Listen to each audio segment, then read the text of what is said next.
그 할미랑 손잡고 함께 가면 되는 게야. 얘기나 좀 나눠볼걸. 점녀가 내게 오고 있구나. 함께 가자고. 고향으로 가자고. 백노인의 가슴이 훈훈해지는 것 같다. 발목이 뜨뜻해진다. 저를 어째? 이보슈 영감.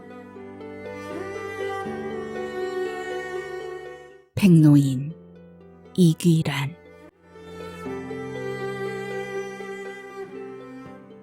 백노인은 눈을 뜨자마자 몸이 거뜬함을 느낀다.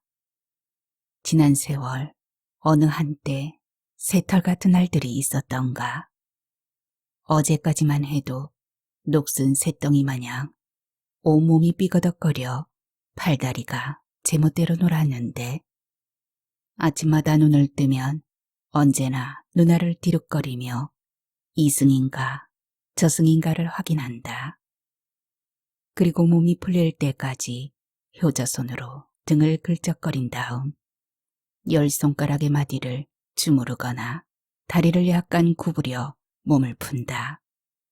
그래도 몸의 중동은 아직도 나무토막이라 내 발로 몸의 무게를 중심 잡아 서서히 짚고 몸을 일으킨다.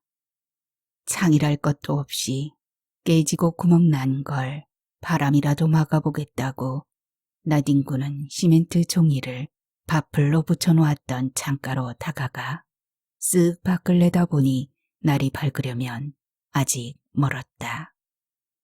벌써 새잠째다. 다시 몸을 뉘어 뒤척여 본다. 사짜리 밑에서 꾸역거리며 올라오는 추기에 또다시 몸을 일으켜 앉아본다. 새소리 나는 마른 기침을 몇 번 하던 백노인은 이제 막 동면에서 깨어난 구렁이처럼 꾸물거리며 담배에 불을 붙인다. 할 일도 없고 그렇다고 잠도 안 오고 이럴 때마다 백노인은 어서 죽어졌으면 좋겠다는 생각을 한다. 명줄은 왜 이리도 쇠가죽인지 오늘 아침도 어둑선이 모양 멍하니 앉아 시간을 보내고 이제 동창이 좀 희뿌유음해오자 꾸물꾸물 일어나 금간 거울에 얼굴을 비춰본다. 거울이라야 1, 2, 3 고물상에서 굴러다니던 걸 집어다 개다리 소반에 던져 놓았던 거다. 골 깊은 주름 사이로 거친 세월의 흔적이 보인다. 얼굴 하나 내밀면 꼭 들어맞을 만한 창으로 칼날 같은 빛이 서서히 넓혀온다. 아직 창기가 가시지 않은 빛을 도움 삼아 백노인은 오늘따라 정성스럽게 세수를 한다. 그저 눈곱만 떼던 전날의 세수와는 달리 오늘 아침에는 빨래 비누일 망정 비누칠을 한번 하고 면도까지 정성을 들인다. 이 빠진 면도날로 악어등 같은 얼굴을 쓱 문대자 까칠한 수염이 비암하듯 발등으로 떨어진다. 면도날이 지난 자국마다 한 가닥의 붉은 금이 가늘게 그어진다. 짓물러 가물가물한 백노인의 눈에 그게 보일리 만무하다. 그저 무언가 따끔했을 뿐. 백노인은 면도를 끝내자 손으로 쓱 얼굴을 문지른다. 그리고 이내 손에 묻은 피를 찬찬히 살펴본다. 마음이 좀 언짢다. 쓱 바지에 문지른다. 순간 절벽 위에 선 느낌이다. 마음에 조급증이 생긴다. 담배를 한 대 더 뽑아 불을 붙인다. 그래, 죽기 전에 가서 보고 죽는 거야. 백노인은 누구에게 알 것도 없이 스스로에게 다짐을 한다. 그리고 한 번 더 얼굴을 문지른다. 서걱서걱 소리가 난다. 백노인의 마음이 급해진다. 이제 그 할미랑 손잡고 함께 가면 되는 게야. 백누이는 점녀를 어제 처음 만났다.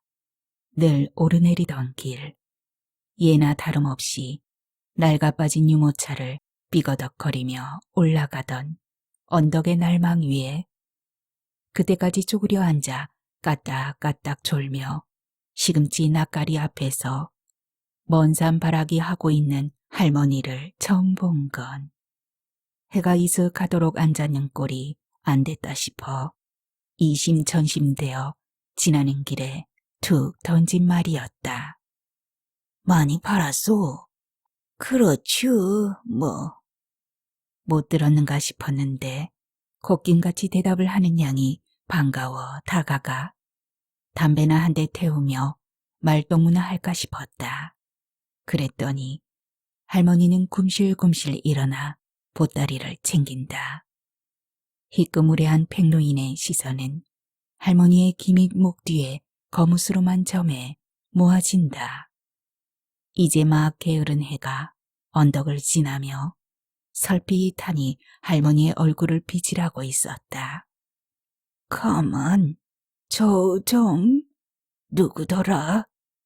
고개를 갸웃거리던 백노인의 눈에 조리개가 모아진다. 점녀 같으다. 백노인의 가슴이 훈훈해지는 것 같다. 발목이 뜨뜻해진다. 백노인은 유모차를 세우고 할머니의 옆으로 다가갔다. 마침 막 언덕으로 몸을 숨기는 햇덩이가 할머니의 얼굴을 붉게 물들여 놓았다. 순간 오른쪽 눈 밑으로 드러난 작은 새끼점. 그 모습을 확인하는 백누이는 질긴 목숨 이제까지 살아오길 잘했다 싶은 생각이 든다. 몸이 뜨뜻해지는 느낌이다. 얼마 만에 가져보는 따뜻함인가. 늘 어쭙지 않고 어설프고 불편함에 익숙해 살았는데 낯선 느낌이다. 멍하니 할 말을 찾지 못하고 서 있는 사이 할머니는 팔다 남은 야채 보따리에 의지하여 몸을 일으키더니 한 걸음 두 걸음 뚱벅뚱벅 걸어가기 시작한다. 백노인의 마음은 허둥거리는데 몸이 말을 듣지 않는다. 뭐라 말을 해야 하는데 손이 먼저 다가가기만 할 뿐 내밀어진 팔을 따라 갈지자로 뒤뚱거리는 사이 젊은 구두들 사이로 생각의 끈을 놓치고 점녀 역시 어딘가로 뒤섞여 사라지고 말았다. 얘기나 좀 나눠볼걸.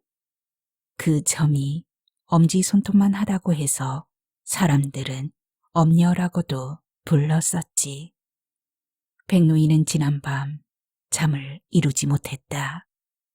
외적 말기 점녀의 얼굴이 거기 나타났다 사라지곤 했다. 마지막 본 점녀의 모습, 외놈 순사들 손에 겨드랑이를 잡힌 채 헛걸음질로 질질 딸려가며 고개 돌려 바라보던 점녀. 그녀의 젊은 눈동자에 맺혔던 이슬, 햇빛에 반사되어 보석처럼 명료하게 반짝이던 분노, 그리고 절망들. 남몰래 가슴에 담았던 첫사랑 여인 점녀를 외놈 순사들에게 빼앗기고 그렁저렁 지나온 세월들이 아득하기만 하다. 죽은 줄 알았던 뜨뜻한 감정이 새삼스럽다. 그래, 같이 가는 거야, 점녀랑. 어차피 죽을 놈에거 같이 손잡고 죽는 날까지 가보자. 70 노구 이끌며 살아오는 동안 좋은 꼴이란 그래도 아직 뿌리 뽑히지 않던 고향에서 아른거리던 어릴 적 삶뿐이다. 황해도 허리에 새 뿌리 북은 연봉산 남쪽 기슭에 신촌이란 마을을 이루어 살던 그곳에서의 기억뿐이다. 그렇게 허무하게 38선이 막힐 줄 누군들 짐작이나 했던가. 민초들 삶이 그저 산에서 나물 뜯고 지천으로 올라오던 물고기 잡으며 살 줄이나 알았지. 바깥 세상 돌아가는 일에 대하여는 문맹일 수밖에. 백노인은 남쪽으로 가라고 성화를 하시던 할머니가 자꾸 생각이 난다. 까맣게 잊고 산 기억들이 새삼스럽기만 하다.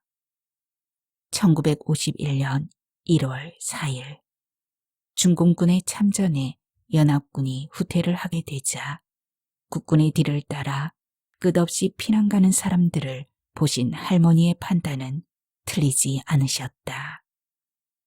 어여가라. 아무리 임명은 제천이라지만 이런 흉흉한 시절은 어찌하든지 살아남아야 하느니라.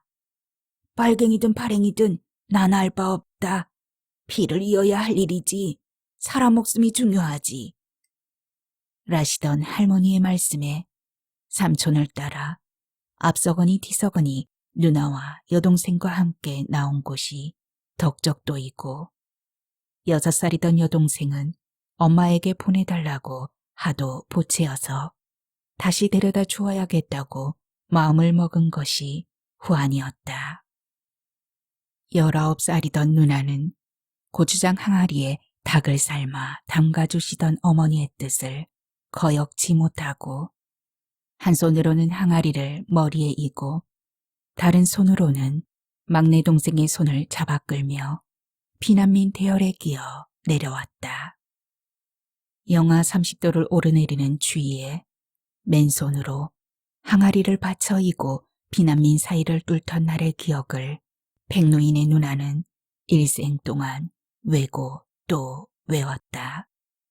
손끝이 아려 항아리에 쩍쩍 달라붙어 감각도 없더라고. 한 손으로는 어린 동생 놓칠세라 손목 부여잡고 한 손으로는 머리에 인 항아리를 잡고 백노인은 살아오면서 끈질기게 떠오르던 그때의 일을 기억의 주머니에서 꺼내어 되새김질한다. 살아오면서 그다지 할 일이 없거나 잠이 오지 않는 밤이면 늘상 기억의 저장고에서 꺼내어 손가락을 짚어가며 누군가에게 설명을 하듯 혼자 웅얼거린다. 마지막 보았던 쪽집머리 할머니의 모습, 콧물이 입을 타고 흐르던 동생의 펄한 얼굴, 등을 투덕이며 차마 손길을 놓지 못하던 어머니의 기억, 고향의 골목길, 기억의 골짜기를 따라 확인을 한다. 마지막일지도 모른다시며 피난 나오기 전날 밤 두 손을 꼭 마주잡고 일러주시던 말씀, 어찌하든지 동생을 지켜야 한다고 네 눈에서 동생을 떼어놓지 말하시던 할머니가 원망스러웠다. 햇볕에 말린 조기 새끼와 찐 쌀을 주머니마다 넣어주며 배 고를까 염려하시던 어머니. 누구나 삶이 고행이었다. 누나는 먹지 못하고 쉬지 못한 사람과 비포장길에 드르륵 털털대는 마차와 죽지 못해 밀려가는 짐승들이 뒤엉켜 차라리 동생의 손을 놓고 머리에 인 항아리를 팽개치고 그대로 앉아 쉬었으면 좋겠다는 유혹을 이길 수가 없었단다. 센 녹이 쓴 듯 불푸르등등하게 갈라진 사이로 끊임없이 피가 비치는 동생의 손등. 혼자 죽으면 더 고생할 동생들 걱정에 이렇게 밀려가다 함께 스르르 눈이 감겼으면 좋겠다는 생각이 간절했단다. 그러나 길가에 널브러진 탱크나 군인들이 메고 있는 총이 무서워 그대로 총 맞아 죽을 것만 같아 배고픔에 시달리면서도 동생들을 눈에서 놓지 말라시던 할머니의 당부를 지키느라 생애 그런 고생은 다신 없었단다. 그런데 7살 배기 막내 여동생의 끊임없이 징얼대는 소리가 앞뒤 피난행렬 속에서도 눈총을 받았고 아무 곳에서나 몸을 누이고 잠을 청하던 고단한 날에도 막내는 울기를 그치지 않았다. 할머니께서 정성 들여 지어 입힌 손바지에 오줌을 싸 그게 얼어 삐적거려 살갗에 스치니 아프다고 우는데 어찌 할 도리가 없었다. 마땅히 옷을 빨 곳도 없을 뿐더러 어찌 말리기라도 해서 입혀야 할 텐데 그런 상황이 주어지지가 않았다. 어디 빈집이라도 들어가 좀 쉬며 따뜻한 물 좀 끓여 마시고 옷을 말려 입히려고 살펴보아도 불안한 소문들이 꼬리를 물어 이 대열에서 놓치면 그대로 인민군의 총알이 뒤통수에 박힐 거라는 등 흉흉한 소문이 발 뒤꿈치를 내몰았다. 얼어붙은 눈물과 콧물에 절어 볼이 갈라져 터지고 아프다며 끊임없이 칭얼거리는 소리는 이제 무감각해졌다. 이제 막내는 더 이상 발을 떼어놓지 않았다. 할 수 없이 어느 새벽 삼촌이 어린 여동생을 데리고 고향으로 데려다주고 오겠다며 야밤을 틈타 북으로 가셨다 나오는 길에 인민군의 총에 맞아 피를 흘리며 죽어갔다. 그 모습을 멀리서 숨죽이며 지켜보던 누나와 어린 백노이는 겁에 질려 눈물도 흘리지 못하고 사시나무 떨듯 떨어야 했다. 이튿날 인민군이 피난민들 촌에 와 저기 동구 밖에 누가 죽어 있으니 가져다 치우라는 말에도 부들부들 떨고만 있어야 했다. 군인들이 삼촌 시신을 끌어다 감회장을 해도 누나와 백노이는 바라만 볼 뿐 길을 가다 그대로 숨이 멎어 죽어 널브러진 사람을 수없이 보아온 터라 울음소리는 창자 속으로 기어들어가 도무지 소리가 되어 나오질 못했다. 피난민 촌으로만 돌아다니며 시작된 남쪽의 삶에서 백노이는 누나의 손을 놓았던 적이 없었다. 어른이 없으니 어디 가서 주변 머리가 있어 연명할 수 있었을까. 백노이는 기억하기도 싫다. 이미 기억 속에서 이것만은 사라져라 수도 없이 주문을 외웠건만 불끈불끈 솟아나는 배고픔, 누나의 눈물. 백노인의 가족은 유난히도 여리고 눈물이 많았다.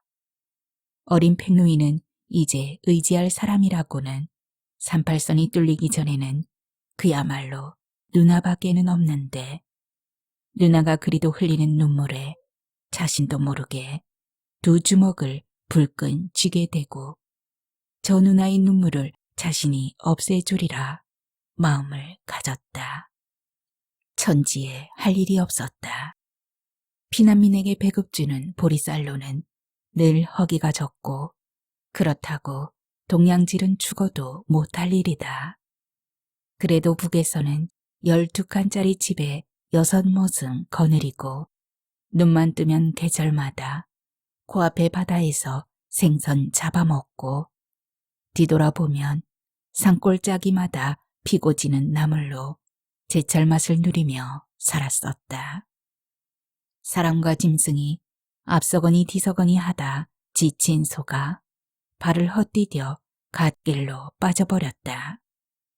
한낮의 햇살에 살얼음 언 웅덩이로 뒷다리가 빠져 미끄러져 내려가는 모습을 주인이나 지나가는 피난민들도 망연자실 지켜볼 수밖에 없는 상황이었다.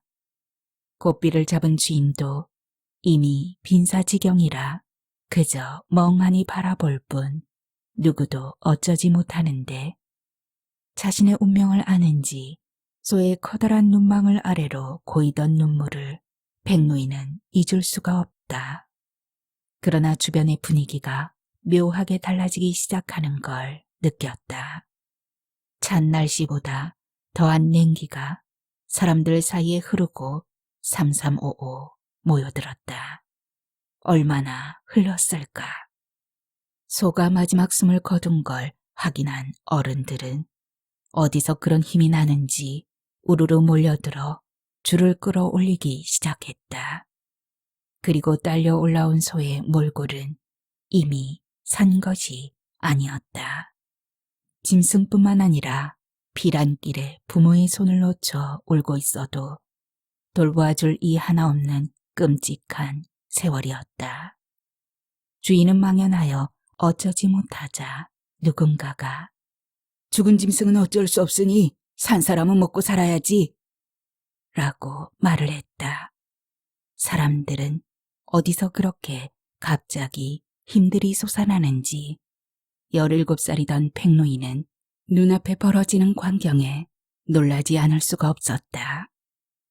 언 땅에 불을 놓아 집채만한 고기덩이를 구워 먹기 시작하고 입가에 묻은 붉은 피기를 소매자락으로 쓱 문지르던 사람들의 모습은 아무도 없는 밤이 되면 달려들 것만 같이 소름이 돋았다. 누나도 머리에 이었던 항아리를 내려놓고 달려들어 어찌어찌 비비대더니 누런 털이 달려있는 보자기만한 껍질을 손에 잡았다. 여러 개의 손이 달려들어 빼앗으려 했지만 누나는 초극적인 힘을 써 눈에 불을 켜고 온몸으로 지켜내었다. 사람들은 이미 제정신이 아니었다. 배고프지 않은 사람이 없었다. 새까맣게 달려들어 찢고 빼앗았다. 삶이 그악스러웠다. 사흘 굶어 도둑질 안 한 사람 없다고 사람들의 눈빛이 핏빛으로 물들었다. 그러나 어디서 나타났는지 저벅저벅 군화 소리를 내며 군인들이 달려들자 사람들은 슬그머니 원을 그리며 흩어졌다. 허리에 총을 찬 군인들이 말없이 달려들어 죽은 소의 두 다리를 끊으며 먹으며 하는 동안 사람들은 숨죽이며 바라보기만 하다 군인들이 고기를 어깨에 지고 떠나자 다시 와르르 달려들었다. 한 마리의 소가 흔적이 사라져갈 즈음 누나는 누가 빼앗을세라 어서 가자며 어린 백노인의 손을 잡아 끌었다. 뒤늦게 그 대열에 끼인 사람들은 마지막 남은 뼈까지 갈라 피난 보따리에 챙기고들 있었다. 순식간에 일어난 일이었다. 개눈 감추듯 소 한 마리를 사람들은 먹어치웠다. 사람들의 눈동자에 활기가 돌고 피난민들의 발걸음이 가벼워진 것 같다. 그러나 백노인은 고픈 배를 움켜쥐고 또다시 허청허청 앞으로 갈 수밖에 없었다. 얼마만큼 오자 희끗희끗 날이 어두워져 왔다. 누나는 자꾸만 사람들이 많은 장소를 벗어나 벌판 쪽으로만 백노인을 이끌었다. 백노인은 좀 두렵기도 했으나 누나가 이끄는 대로 갈 수밖에 없었다. 어느 덤불가가 그득한 산속으로 들어가니 다행히 외딴 집이 한 채 보였다. 누나는 밤도둑 마냥 몸을 구부리고 살금살금 들어가 집을 살핀 뒤 빈 집임을 확인하고 방으로 들어가 몸을 뉘었다. 이미 다른 피난민들이 쉬었다 간 흔적이 보였다. 집은 뼈대만 앙상했다. 탈만한 것은 먼저 간 피난민들의 땔감이 되었다. 누나는 우선 불을 피워 아까 차지한 소의 껍질을 불에 태우기 시작하였다. 불이 붙자 먼저 털이 타들어가고 오징어 굽듯 놀이 타고도 구수한 냄새를 풍기며 익기 시작하였다. 누나는 침이 고이는지 턱을 꿰고 바라보며 부지깽이로 드러낸 다음 잘라 백노인에게도 주고 자신도 돌돌 말아 뜯어먹기 시작하였다. 백노인은 낮에 눈물 흘리며 웅덩이로 빠지던 소의 표정이 떠올라 망설여졌으나 고픈 뱃속에서 음식을 들이라 꼬르륵거려 두 눈을 감아버렸다. 순간 아귀같이 먹기 시작하였다.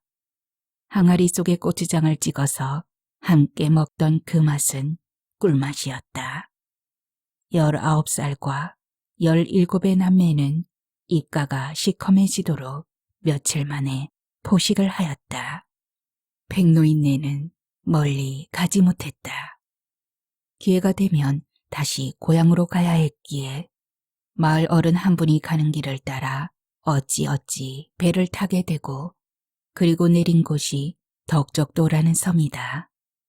섬은 이미 본 주민들과 피난민들로 인산인해를 이루고 있었다.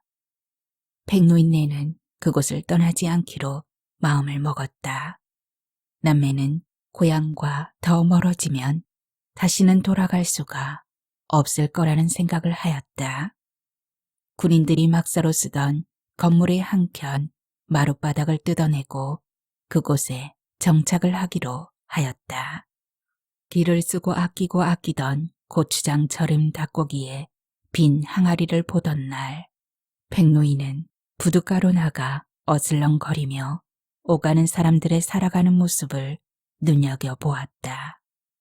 무거운 걸 끌고 가는 사람이 있으면 무조건 달려가 밀어주고 그러다 본 것이 사람들이 미군이 구호물자로 보내온 보리쌀을 뱃머리에서 산더미처럼 퍼담는 모습이었다. 사흘이 지나자 아침 일찍 그 사람들이 줄지어 들어가는 줄에 굽실거리며 비비적거려 섰다가 끼어들어갔다. 작업반장이 넌 누구냐는 물음에 돈은 안 줘도 괜찮으니 점심 한 끼만 먹여달라고 연신 두 손을 비볐다. 그래? 정말 돈은 한 입도 안 줘도 되지? 눈을 부라리며 사판자로 던져주고 가자 젊은 백노인의 등에는 식은땀이 주르르 흘렀다. 돈이 문제가 아니었다. 배를 골지 않은 일이 급선무였다. 해 저물녘에 집으로 돌아올 때 다른 아저씨들은 허리까지 올라오는 정화 속에 보리쌀을 몰래 감춰 신고 나가도 백노인은 간이 떨려 못하다 며칠이 지나자 누나의 한 끼 식사거리만 신고 나왔다. 처음으로 시도하던 날 두 다리가 사시나무 떨리듯 떨려 두 눈을 뒤룩이며 줄 서서 나가는데 작업반장이 야 임마 내일부터 보리쌀 한 옵이라도 줄 테니 어깨 좀 펴라 하는 말에 백노인은 그 순간을 하늘이 도운 것이라 생각했다. 미군 구호 보리배는 그나마 운이 좋아 좋은 일자리라 감지덕지하며 골지 않을 수 있었다. 몇 개월이 지나자 이제 백노인도 허리까지 올라오는 검은 장화를 신고 산더미처럼 쌓인 보리를 자루에 퍼담는 일을 하는 동안 운이 좋은 날이면 하루에 두어 홉씩은 장화 속에 보리를 담아 신고 나올 수 있었다. 누나 역시 놀지를 않았다. 워낙에 맏딸이라 집안일을 잘 거들었던지라 화차가 드나드는 석탄 창고로 쥐새끼처럼 스며들어 애기 머리통만한 석탄덩이 하나 훔쳐오면 사나흘 뗄감으로는 충분했다. 덜어는 팔아 다른 필요에 쓰는 요령을 터득하며 저 악령 같던 1951년의 겨울을 넘겼다. 그러나 전쟁은 쉽사리 끝나지 않았다. 하루의 일이 끝이 나면 사람들은 이제 3355 모여 막걸리를 들이켰고 백노인도 제법 그 자리에 어울릴 수 있었다. 세상 돌아가는 눈치를 살피자면 어쩌든지 사람들의 말을 들어야 했고 세상과 통하는 길이란 오직 찌그러진 양재기로 막걸리를 들이키며 술김에 홧김에 토해내는 사람들의 입을 통해서만이지 다른 통로가 없었다. 양반 호랑이에 시달리다 웬 못된 일본 호랑이에 시달린 세월도 징그러워 죽겠는데 이젠 전쟁 호랑이에게까지 시달린다며 어른들은 분노를 토했다. 사람들은 오면 가면 기회를 타 남으로 북으로 오르내리며 부모 형제를 덜어 만나기도 하건만 백노인은 이제 허리다리에 제법 근육이 잡혀가던 시기라 점녀 생각이 간절했다. 바람결에 나온단 말은 들었는데 도무지 소식을 알 길이 없었다. 우리의 의지와 상관이 없이 1953년 7월 27일 저주의 선이 생기고 미국의 노예 아닌 노예가 되자 사람들은 꼬부랑말을 열심히 배우기 시작을 하고 백노인도 몇 마디 얻어들은 말로 눈치를 살피며 미군을 보면 할로우를 외쳤다. 38선은 사람들의 한숨을 토해냈다. 여기저기 원성의 목소리가 높아졌고 그 사이 백노인도 무심한 나이만 먹었다. 해가 지날수록 누나는 북에서 내려올 때 이고 온 닭고추장 항아리를 혼자 닦는 일이 많아졌다. 결혼을 해서 아이 둘을 낳아 기르면서도 그 항아리만은 신주단지 모시듯 섬겼다. 북에 계시는 할머니 그리고 형제들을 그야말로 북한 괴뢰군이라 칭하며 살아온 세월이 아득하기만 하다. 할머니와 아버지의 생신이나 어머니의 생신날이 되면 눈물로 상을 차려 지성으로 무릎을 꿇어온 세월이 언 60여 년이다. 명절이 오면 제사를 지내야 하는지 말아야 하는지 어른들의 연세를 생각하면 당연히 돌아가셨을 테지만 받아들이지 않기로 했다.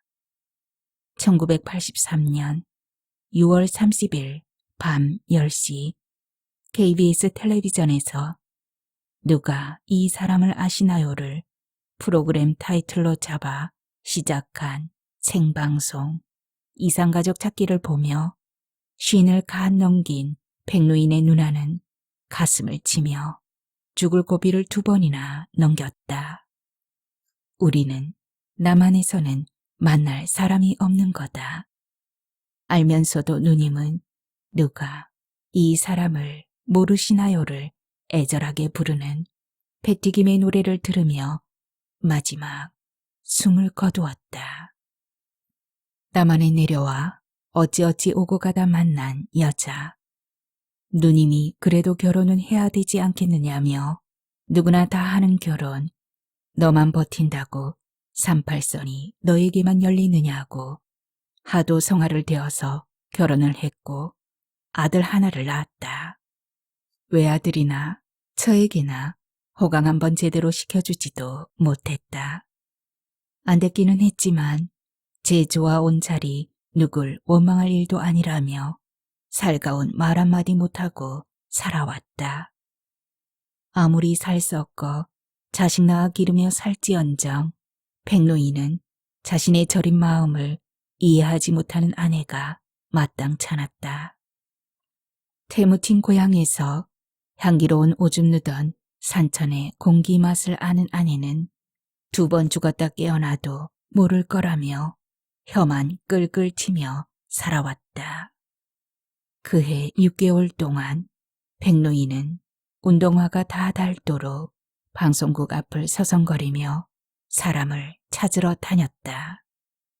황해도 벽성군, 동강면, 연복리, 김첨녀를 찾습니다라고 커다랗게 써서 목걸이에 걸고 매일을 서성거렸다. 징글징글하다며 아들도 혀를 내둘렀다. 매일을 술로 행패만 부리는 아들도 그다지 원망할 일이 아니다. 백노인은 통일이 어서 되어야 아들놈에게 진정한 자신을 보여주리라 마음먹었다. 백노인은 하루도 빼놓지 않고 방송국 앞에 나가 헤매었다. 행여나 혹여라도 나중에라도 가족이 나오지 않았을까 하던 누님의 말을 저버릴 수가 없었다. 한편으로는 첫사랑 첨녀나 그의 가족 누구라도 만나려나 싶었다. 그러는 사이 설상가상으로 북쪽에 계시는 부모와 누나만 알지 자신은 돌봐주지도 않는다며 쫑알거리던 부인도 먼저 눈을 감았다. 백노인은 저 악령 같은 38선이 열리기 전에는 더 이상 세상에 미련이 없었다. 그러니까 오직 죽기 전에 고향에 한번 가보는 일이 평생의 소원인 삶인 거다. 죽어서나마 고향에 눕고 싶다. 그러나 그렇게 해줄 수 있는 사람도 부탁을 들어줄 만한 사람도 아무도 없다. 그래도 백누이는 머리 검은 짐승, 고향에 눕고 싶은 건 당연한 거 아니냐며 술잔을 기울였다. 백누이는 혼자 사는 삶이 그다지 서럽지도 불편하지도 않다. 그저 시간이 지나 북쪽 고향 땅 가까운 곳으로 머리 놓고 죽으면 누군가 주머니에 쓴 마지막 글을 보고 그쪽 산에 뿌려줄 테지. 늘 이렇게 마음먹으며 살아왔다. 이젠 폐지 줍는 일도 힘에 겹고 삐그덕거리는 대문을 일일이 손으로 밀어 여는 일도 버겁다. 그저 오면 가면 보게 되는 몇몇 늙은이들이 하나둘 안 보이면 저승길 먼저 가는가 보다 하며 사는 거지. 백노인의 유일한 낙은 오직 막걸리 한 사발 마시고 담배를 한 대 태우는 일이다. 허전한 마음에 쓴 담배 연기는 백노인의 시름을 달래주었다. 날이 갈수록 늘어만 가는 기침은 백노인을 힘들게 하고 허리를 쥐어짜게 하지만 그러다 눈 감으면 그만이라 했다. 손가락 끝이 담배에 절어 사람들이 가까이 오지도 않았다. 마누라도 정없이 살다 가고 아들아이는 아비의 기침 소리를 지겨워했다. 그저 목숨 붙어있는 날까지 쉬어지는 숨쉬다 힘에 겨우면 앉아 담배 한 대 태우고 몇 걸음 가다 지치면 끌던 유모차를 그대로 뒀다. 날 밝으면 끌고 와 몇 푼 받아 막걸리 한 사발에 목을 축였다. 10여 년 동안 연락 한 번 오지 않는 아들 자식을 포기하고 123 고물상 한편에 칸막이로 막아 거기 얹혀 드나든 지가 서너 네댓해 되었다. 무거운 육신으로 폐지를 주우며 어서 죽어지기만을 기다렸다. 죽어지지 않는 목숨이 쇠가죽만 같아 야속도 하였다. 그러나 이제 백노이는 마음이 설렌다. 점녀를 만나 손잡고 북으로 가자고 말할 참이다. 밤이 지나도록 잠을 이룰 수가 없었다.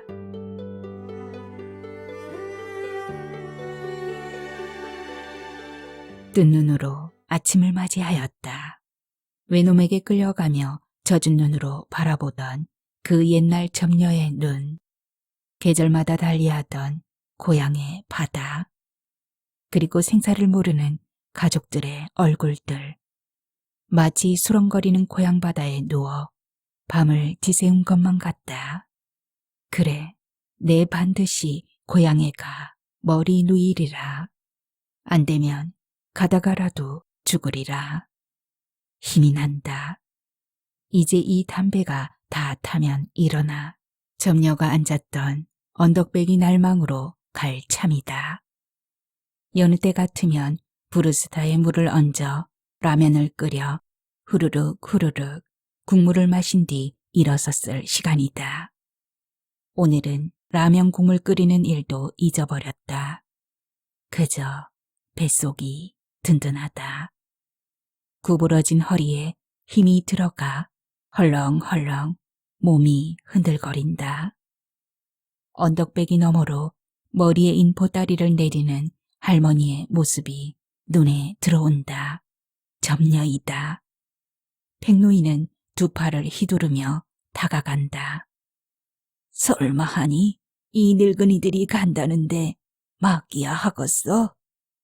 오늘서부터 한 발짝 한 발짝 북으로 가는 거다. 제놈들이 늙은이들을 죽이기야 하겠어? 가서 어머님 아버님 묘소 찾아 절이나 한번 하고 죽자. 그러면 더 원이 없는 게다. 그동안 한 입 두 입 사짜리 밑에 깔아뒀던 몇 푼의 지전도 주머니에 넣었다. 점녀라고 해서 뭐 다르게 살아왔겠나. 백노인은 마음이 급하다. 너무 바삐 걸어 그런지 숨이 가쁘다. 오늘은 유모차도 끌고 오지 않았다. 이제 담배 한 모금 피울 만큼만 디디면 점녀가 손에 잡히는데 자꾸만 숨이 가빠온다. 기침이 난다. 해소천식으로 시달리던 기침이 백노인의 걸음을 잡는다. 걸걸걸, 걸걸걸걸걸. 기침이 끝도 없이 쏟아져 나와 멎을 줄을 모른다. 백노인은 벽에 기대어 섰다. 진정시키려 숨을 몰아쉬고 기침을 달랜다. 그러나 기침이 잘 멎어지지 않는다. 쉼없이 터져나오는 기침에 허리가 구부러지고 두 다리에서는 힘이 빠져나간다. 백노인은 그 자리에 주저앉았다. 가슴에 손을 얹고 숨을 고르려 해도 기침은 쉼없이 터져나온다. 한겨울 수수깡같이 텅 빈 노인의 몸. 그 몸의 어디에서 그리 기침이 나오는 것일까? 백노인의 마음은 다급해진다. 아쉬운 마음에 눈은 오직 점녀만을 바라보고 있다. 담벼락에 기대어 진정 좀 하려고 가슴을 움켜잡고 달래보지만 기침은 멎을 줄 모른다. 유모차 영감이 골골거리며 쓰러지는 모습을 할머니가 바라본다. 백노인의 눈에 그 모습이 보인다. 점녀, 우리 가는 거야. 백노인은 기침을 하며 할머니 쪽으로 손을 뻗는다. 말이 되어 나오질 않는다. 백노인은 때가 다가옴을 느낀다. 아쉬운 마음을 금할 수 없지만 뭔가 말을 해야 할 것만 같다. 칼칼 쏟아져 나오는 기침 사이로 점녀, 우리 가는 거야. 고향으로 가는 거야. 말하고 싶지만 기침만 계속해서 터져나온다. 기침은 가혹하게 이어진다. 그리고 백노인은 아주 쓰러지고 만다. 백노인의 가시덤불 같은 손가락은 할머니를 가리키고 눈은 점녀를 바라본다. 백노인의 눈에 그 옛날 끌려가던 점녀가 보인다. 고향 산천과 어머니의 모습도 눈앞에 서서히 나타났다 사라진다. 그 모습을 지켜보던 할머니가 다가간다. 백노인은 일어서려 하지만 몸이 말을 듣지 않는다. 점녀가 내게 오고 있구나. 함께 가자고. 고향으로 가자고. 모진 세월 다 버리고 손잡고 가자고 말하고 싶다. 둥실둥실 마음이 흔들린다. 저를 어째? 할머니는 꾸물꾸물 일어나 백노인에게 다가간다. 몸놀림이 유난히 굼뛰다. 마음만 급하지 몸이 말을 듣질 않는다. 뭔가 일이 생길 것 같아 허이허이 팔을 내저으며 백노인에게 다가간다. 사람들은 물결처럼 언덕으로 넘어간다. 노인의 입이 벌어져 있다. 뭐라고 말을 하려는 것 같다. 점녀는 백노인의 어깨에 손을 올리며 염려스럽게 바라본다. 더 이상 기침 소리가 들리지 않는다. 고통스럽게 기침을 하던 노인의 얼굴이 일그러져 있다. 이보슈, 영감. 흔들어 본다. 기척이 없는 것 같다. 할머니는 손을 코 밑으로 대어본다. 할머니의 손에 감각이 없다. 몸은 아직 따뜻하다.